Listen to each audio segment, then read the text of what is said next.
Praise the Lord. கர்த்தரும் உலக இரட்சகரும் ஆகிய ஆண்டவராகிய இயேசு கிறிஸ்துவின் இனிதான நாமத்தினாலே உங்கள் யாவரையும் அன்போடு வாழ்த்துகிறேன். ஒரு புதிய நாளை தேவன் நம்முடைய வாழ்க்கையிலே கிருபையாய் கொடுத்திருக்கிறார். ஒவ்வொரு நாட்களையும் அவர் நமக்கு ஆசீர்வாதமாக கொடுத்து அவருடைய கிருபையினாலே நம்மை தாங்குகிற தேவனாகவும் நடத்துகிற தேவனாகவும் காணப்படுகிறார். நிச்சயமாய் இந்த நாளையும் அவர் நமக்கு ஆசீர்வாதமாய் மாற்றி கொடுப்பார். இந்த நாளுக்குரிய தேவனுடைய வார்த்தையை உங்களுக்காய் நான் வாசிக்கிறேன். நீதிமொழிகள் 29 அதிகாரம் 25 வசனம்.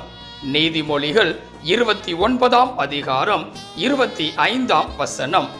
மனுஷனுக்கு பயப்படும் பயம் கண்ணியை வருவிக்கும், கர்த்தரை நம்புகிறவனோ உயர்ந்த அடைக்கலத்திலே வைக்கப்படுவான்.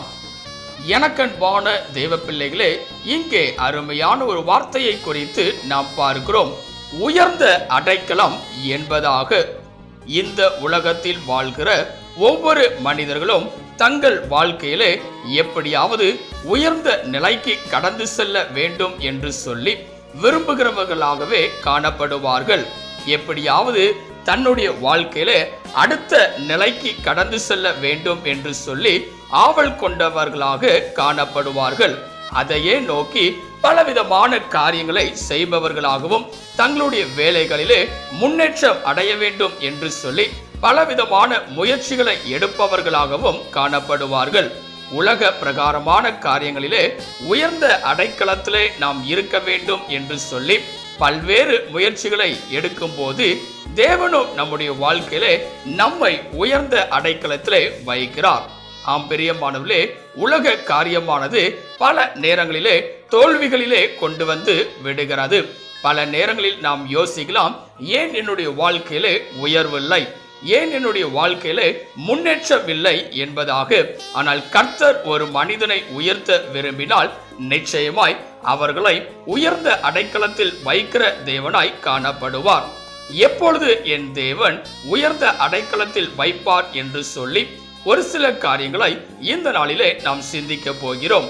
முதலாவதாக வேதம் சொல்லுகிறது, நீதிமொழிகள் 29 அதிகாரம் 25 வசனத்தை வாசிக்கும் போது, நீதிமொழிகள் 29 அதிகாரம் 25 வசனத்திலே, மனுஷனுக்கு பயப்படும் பயம் கண்ணியை வருவிக்கும், கர்த்தரை நம்புகிறவனோ உயர்ந்த அடைக்கலத்திலே வைக்கப்படுவான். இங்கே பார்க்கும்போது முதலாவதாக யார் உயர்ந்த அடைக்கலத்தில் வைக்கப்படுகிறார்கள் என்று சொல்லி பார்க்கும்போது வேதம் அழகாய் சொல்கிறது, கர்த்தரை நம்புகிறவர்கள். ஆம் பிரியமானவர்களே, இந்த நாளிலே கர்த்தரை நம்புகிறவர்களாய் நாம் இருக்கும்போது தேவன் நம்மை உயர்ந்த அடைக்கலத்திலே வைக்கிறார். இந்த நாளிலே கர்த்தரை நம்புகிறவர்களாய் நாம் இருக்கிறோமா? பல நேரங்களிலே மனுஷர்களை நம்பிவிடுகிறோம், உலகத்தை நம்பிவிடுகிறோம், கர்த்தரை மறந்து விடுகிறோம். இந்த காலவெளியிலே கர்த்தரை மாத்திரம் நம்புகிறவர்களாய் நீங்கள் இருக்கும்போது நிச்சயமாய் அவர் நம்மை உயர்ந்த அடைக்கலத்திலே வைப்பார். பல நேரங்களிலே மனுஷர்களை நம்பி நம்பி பல நேரங்களிலே தோற்று போனவர்களாக, தோல்வி அடைந்தவர்களாக, வெற்றியை பெறாத நிலையிலேயே நாம் காணப்படுகிறோம். ஆனால் வேதம் சொல்கிறது, கர்த்தரை நம்புகிறவனையோ என் தேவன் உயர்ந்த அடைக்கலத்தில் வைக்கிறார். இரண்டாவதாக யாரை என் தேவன் உயர்ந்த அடைக்கலத்தில் வைக்கிறார் என்று சொல்லி பார்க்கும்போது வேதம் சொல்லுகிறது, சங்கீதம் 107 அதிகாரம் 41 வசனத்தை வாசிக்கும் போது, சங்கீதம் 107 அதிகாரம் 41 வசனத்திலே, எளியவனையோ சிறுமையினின்று எடுத்து உயர்ந்த அடைக்கலத்திலே வைத்து அவன் வம்சங்களை மந்தையை போலாக்குகிறார். இங்கே பார்க்கும்போது இரண்டாவதாக என் தேவனாகிய கர்த்தர் எளியவனை சிறுமையில் நின்று தூக்கி எடுத்து உயர்ந்த அடைக்கலத்திலே வைக்கிறார். பல நேரங்களில் நாம் யோசிக்கிற ஒரு காரியம், ஏன் என்னுடைய வாழ்க்கையிலே இப்படிப்பட்டதான நிலைகள் காணப்படுகிறது, இதிலிருந்து என்னால் வெளிவர முடியாதா என்று சொல்லி யோசிப்பவர்களாகவே காணப்படுகிறோம். வேதம் சொல்லுகிறது, எளியவனை அவர் சிறுமையிலிருந்து தூக்கி விடுகிறார். ஒரு நாளும் இருந்த இடத்திலேயே நாம் இருப்பது கிடையாது.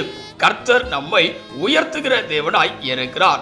நிச்சயமாய் நம்மை உயர்ந்த அடைக்கலத்திலே வைக்கிற தேவனாய் காணப்படுவார்.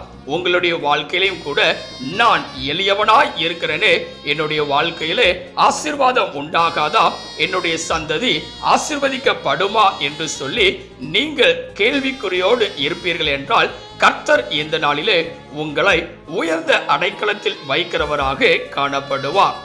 மூன்றாவதாக யாரை என் தேவன் உயர்ந்த அடைக்கலத்தில் வைக்கிறார் என்று சொல்லி பார்க்கும்போது வேதம் சொல்லுகிறது. சங்கீதம் 91 அதிகாரம் 14 வசனத்தை வாசிக்கும் போது, சங்கீதம் 91 அதிகாரம் 14 வசனத்திலே, அவன் என்னிடத்தில் வாஞ்சையாய் இருக்கிறபடியால் அவனை விடுவிப்பேன், என் நாமத்தை அவன் அறிந்திருக்கிறபடியால் அவனை உயர்ந்த அடைக்கலத்திலே வைப்பேன். இங்கே பார்க்கும்போது மூன்றாவதாக வேதம் சொல்கிறது, என் நாமத்தை அவன் அறிந்திருக்கிறபடியால் அவனை உயர்ந்த அடைக்கலத்திலே வைப்பேன் என்பதாக.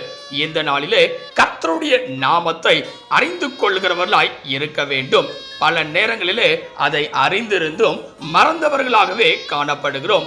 கர்த்தர் செய்த நன்மைகளை மறந்து விடுகிறோம். கர்த்தர் நம்முடைய வாழ்க்கையை செய்த அற்புதமான காரியங்களை மறந்து விடுகிறோம். கர்த்தர் நம்முடைய வாழ்க்கையை செய்த பலவிதமான அதிசயமான காரியங்களை மறந்து விடுகிறோம்.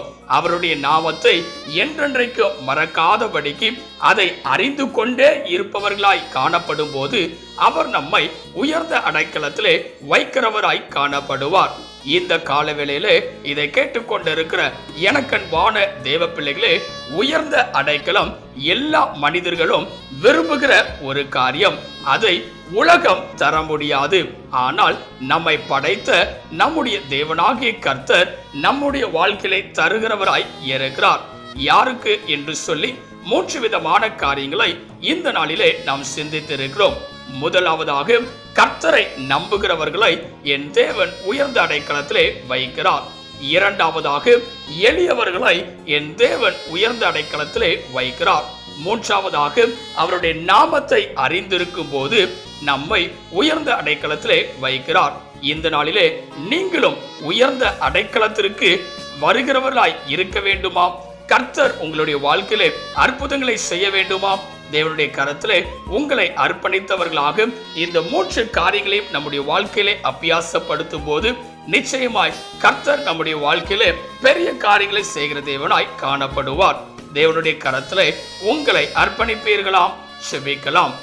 கிருபையும் இரக்கமும் நிறைந்த எங்கள் அன்பின் பிதாவே, இந்த ஆசீர்வதிக்கப்பட்டதான நல்ல காலை வேளைக்காய் நன்றியோடு உம்மை துதிக்கிறோம், உம்மை ஸ்தோத்தரிக்கிறோம். நீர் கொடுத்த அற்புதமான உம்முடைய வார்த்தைக்காய் நன்றி செலுத்துகிறோம். உயர்ந்த அடைக்கலத்திலே வைக்கிற தேவனாய் நீர் இருக்கிறீர் என்று சொல்லி இந்த நாளிலே நாங்கள் சிந்தித்திருக்கிறோம்.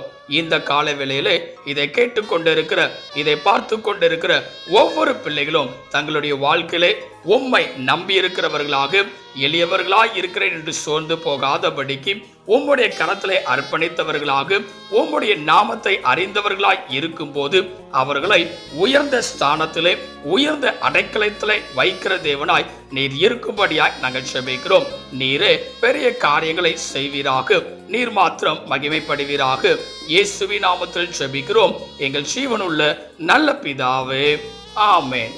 கர்த்தர் தாமே இந்த வார்த்தையின் மூலமாய் உங்களை ஆசீர்வதித்து இந்த நாளிலே உங்களை உயர்ந்த அடைக்கலத்தை வைக்கிற தேவனாய் அவர் காணப்படுவாராக. ஆமென். God bless you.